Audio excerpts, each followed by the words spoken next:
முதல் குரல் கொடுத்த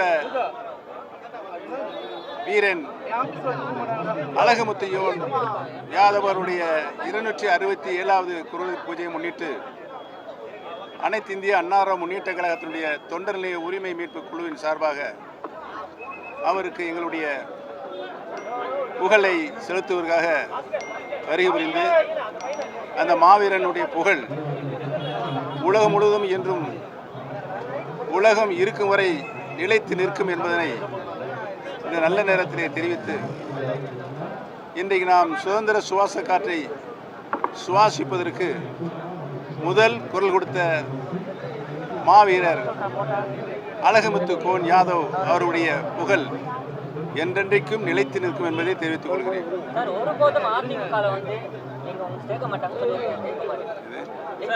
அதிமுகவினர் யாருமே கிடையாது. நீங்க மட்டும்தான் அதிமுகன்னு சொல்லிக்கிட்டு இருக்கீங்க. மற்ற எல்லாருமே கூட தான் இருக்காங்க. ஜெயக்குமார் சார் முன்னால நல்ல மாவீரருக்கு புகழஞ்சி செலுத்திற்காக வந்திருக்கிறோம். இந்த நேரத்தில் அதிமுக தொண்டர்கள் ரத்தத்தை கொடுத்த அட்டைகளுக்கு கட்சி இணைய வாய்ப்பில்லை அப்படின்னு சொல்லியிருக்காரு. நடைபெற்று முடிந்த நாடாளுமன்ற தேர்தலில் புரட்சித் தலைவர் எம்ஜிஆர் அவர்களும் புரட்சித் தலைவி மாண்புமிகு அம்மா அவர்களும் 50 ஆண்டு காலம் தங்களுடைய இரத்தத்தை சிந்தி வளர்த்த இந்த மாபெரும் இயக்கம் இந்த தேர்தலில் படு தோல்வி அடைந்ததற்கு யார் காரணம் என்பதனை மக்கள் நல்ல தீர்ப்பினை வழங்கியிருக்கிறார்கள்.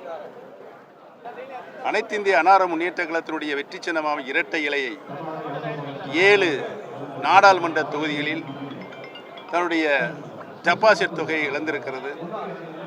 13 இடங்களில் 3வது இடத்திலும் 2 இடங்களில் 4வது 5வது இடங்களிலும் அதனுடைய நிலை இன்றைக்கு உருவாகியிருக்கிறது.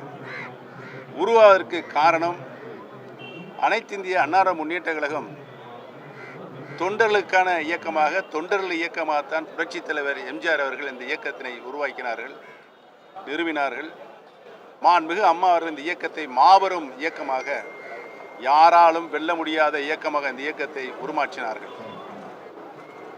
இன்றைக்கு நடைபெற்ற இந்த பொதுத் தேர்தலில் நாடாளுமன்ற பொதுத் தேர்தல் உட்பட 10 தேர்தல்களில் அனைத்து இந்திய அன்னார முன்னேற்ற கழகம் இந்த மாபெரும் இயக்கம் வீழ்ச்சி அடைந்திருப்பதற்கு யாருக்கு என்ன காரணம் என்பது நாட்டு மக்களுக்கு நன்றாகவே தெரியும்.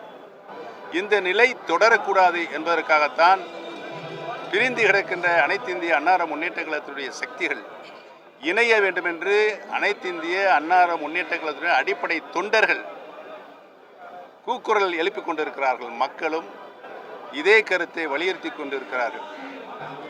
நாம் என்னதான் கட்சியை பலமான கட்சியாக எடுத்து சென்றாலும் பொதுமக்கள் வாக்களித்தால்தான் வெற்றி பெற முடியும் என்பதுதான் வரலாறு, தேர்தல் வரலாறு. இன்றைக்கு இருக்கின்ற நிலையில் பொதுமக்களுடைய கருத்தை, நல்ல அபிப்பிராயத்தை நாம் இழந்திருக்கிறோம். இதுதான் நிதர்சனமான உண்மை. ஜெயக்குமாருக்கெல்லாம் நான் பதில் சொல்ல தேவையில்லை. அவர் வாயிலிருந்து ஒரு நல்ல வார்த்தை கூட வராது என்பதை மட்டும் நான் தெரிவித்தேன். 6 முன்னாள் அமைச்சர்கள் எடப்பாடி பழனிசாமியை சந்திச்சு பேசியிருக்காங்க. ஆனா எடப்பாடி பழனிசாமி அதை ஏற்றுக்கொள்ளவில்லை. அதை பத்தி உங்களுடைய கருத்து என்னங்க? அதிலிருந்தே இந்த கட்சியை படுபாதாளத்தில் தோல்வி மேல் தோல்வியை ஏற்படுத்தி கொண்டிருப்பவர்கள் யார் என்பது உங்களுக்கு புரியும். இந்த தேர்தலில் இந்த படுதோல்வியில் நாம் பாடம் படிக்கவில்லை என்று சொன்னால் ஆலோசனை நடந்துகிட்டு இருக்கு. மாவட்ட ரீதியாக நிர்வாகிகளை கூப்பிட்டு தோல்விக்கான காரணம் ஆலோசனை மேற்கொண்டாரு. இதை நான் முதல் தோல்வி, இந்த 10 தோல்விக்கு முதல் தோல்வி நடைபெற்றதை அப்பயே நான் சொன்னேன். தோல்விக்குரிய காரணங்களை அறிந்து புரிந்து நாம் அனைவரும் அந்தந்த பகுதிகளில் தொகுதியில் சென்று கட்சியை வலுப்படுத்தக்கூடிய பணியை செய்ய வேண்டும் என்று சொன்னோம். யாரும் கேட்கல.